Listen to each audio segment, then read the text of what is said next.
91 সালে ঈশ্বর সাহেব যখন জেল কারাগারে ছিল তখনও জাতীয় পার্টি ক্ষতি করতে পারে নাই, বাতিল করতে পারে নাই। তখনও জাতীয় পার্টি ভোট করছে নির্বাচনে, 96 সালে করছে, 8 সালে করছে। আমরা হলো গণতন্ত্রকে বিশ্বাস করি। আমরা চাই এই সরকার একেবারে পুরোটা ব্যর্থ, এই সরকার ব্যর্থ প্রমাণ হয়ে গেছে। আমরা চাই সেনাবাহিনীর সরকার, এই মুহূর্তে দরকার সেনাবাহিনীর সরকার।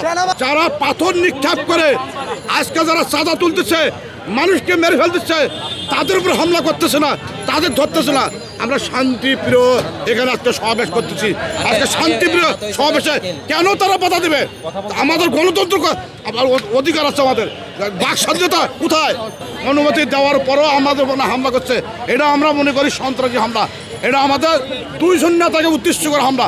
পার্টির মাননীয় চেয়ারম্যানকে আর রংপুরের মেয়র মোস্তফা সাবেক, উনি সারা বাংলাদেশে আলোড়ন সৃষ্টি করছে, ইতিহাস রচনা করছে। আজকে এই 2 জনকে মেরে ফেলার উদ্দেশ্যে হামলাটা করছে। যারা বহিষ্কৃত নেতা, যারা বহিষ্কার করছে, তারা এই ষড়যন্ত্রটা করে এই ঘটনা আজকে ঘটনা দিচ্ছে।